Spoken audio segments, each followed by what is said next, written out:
ঝিঙে দিয়ে এই সুস্বাদু রেসিপিটা না খেলে কখনো জানতেই পারতাম না যে ঝিঙেরও এত টেস্টি একটা রেসিপি হয়। আর যে কোনো ভালো সুস্বাদু রান্না আপনাদের সাথে শেয়ার না করে কি থাকতে পারি। Hello friends, welcome back to my channel মিষ্টি ক্ল্যাম। আজ আমি চলে এসেছি ঝিঙে ভর্তা নিয়ে। ভীষণই সুস্বাদু এই ঝিঙে ভর্তা কিভাবে বাড়িতে বানিয়ে ফেলবেন সেই ভিডিও আজ আমি আপনাদের সাথে শেয়ার করব। তাই চটপট দেখে ফেলুন আমার আজকের ভিডিওটা। আর এখনও যদি আমার চ্যানেলটি সাবস্ক্রাইব করে না থাকেন তো প্লিজ বন্ধুরা আমার চ্যানেলটি সাবস্ক্রাইব করে এই বন্ধুর পাশে থাকবেন। আসুন দেখে নিই আমার আজকের রেসিপি ঝিঙে ভর্তা। ঝিঙে ভর্তা বানাবার জন্য এখানে আমি 3টে ঝিঙে নিয়ে নিয়েছি, যা ওজনে প্রায় 400 গ্রাম। ঝিঙেগুলোকে প্রথমে খোসা ছাড়িয়ে আমি টুকরো করে কেটে নিচ্ছি।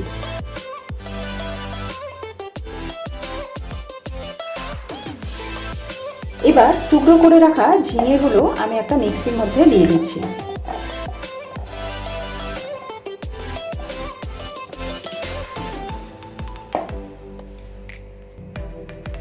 এটার একটা পেস্ট বানিয়ে নেব। ঝিঙের পেস্ট তৈরি হয়ে গেছে।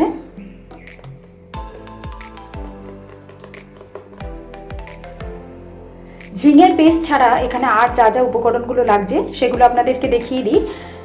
এখানে নিয়েছি একটা মিডিয়াম সাইজে স্লাইস করে কেটে রাখা পেঁয়াজ, একটা মিডিয়াম সাইজের টমেটো যেটাকে আমি ছোট ছোট টুকরো করে কেটে নিয়েছি কিছু নারকেল কোড়া, আর নিয়েছি 2টো কাঁচা লঙ্কা আর 3 কোয়া রসুন।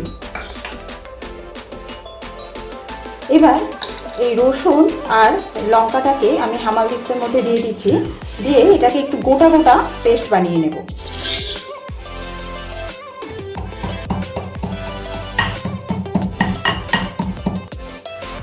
ঠিক এইভাবে রসুন আর লঙ্কাটাকে তৈরি করে নিয়েছি। এবার রান্নাটা করার জন্য আমি কড়াইয়ের মধ্যে দিয়ে দিচ্ছি সর্ষের তেল। তেল গরম হয়ে গেলে এর মধ্যে দিয়ে দেবো 2টো শুকনো লঙ্কা, তার মধ্যে একটা গোটা দিলাম আর একটাকে ফাটিয়ে দিলাম। দিচ্ছি কালো জিরে ফোড়নের জন্য।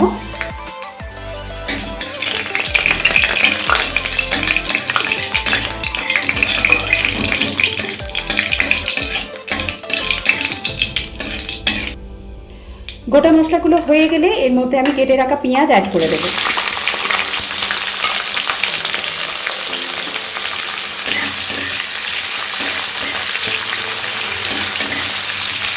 পেঁয়াজটাকে একটু সফট হওয়া পর্যন্ত ভেজে নেব। পেঁয়াজ সফট হয়ে গেলেই এর মধ্যে আমি কাঁচা লঙ্কা আর থেতো করে রাখা রসুনটা অ্যাড করে দিচ্ছি।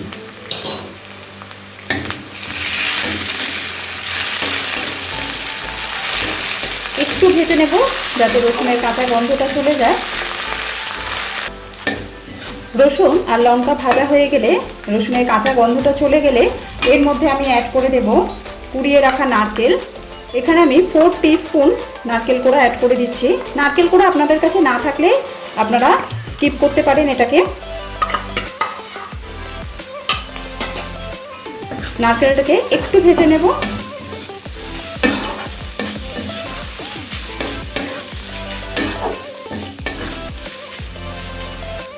নারকেলটা সামান্য সময় নিয়ে একটু ভেজে নিয়েছি। নারকেল ভাজা হয়ে গেলে এর মধ্যে আমি এবার কুচিয়ে রাখা টমেটোটা দিয়ে দিচ্ছি।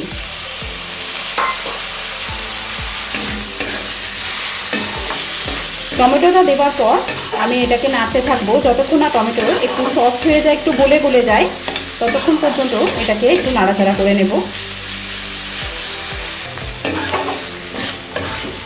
কষতে কষতে টমেটোটা অনেকটাই সফট হয়ে গেছে। এবার এর মধ্যে আমি বেটে রাখা ঝিঙেটা অ্যাড করে দেব।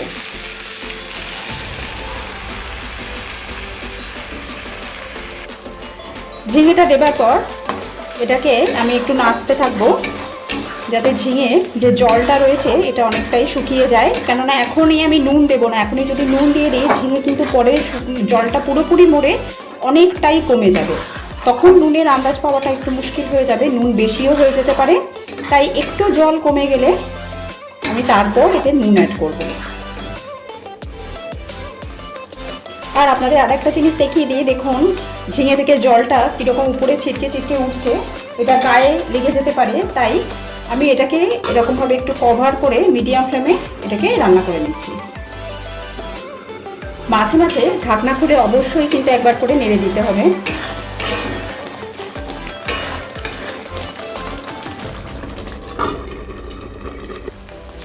এখন ঝিঙে থেকে অনেকটাই জল শুকিয়ে গেছে। এই সময় আমি এতে অ্যাড করে দিচ্ছি সামান্য পরিমাণ হলুদ, half teaspoon Kashmiri red chilli powder, আর দিয়ে দিচ্ছি পরিমাণ মতো নুন।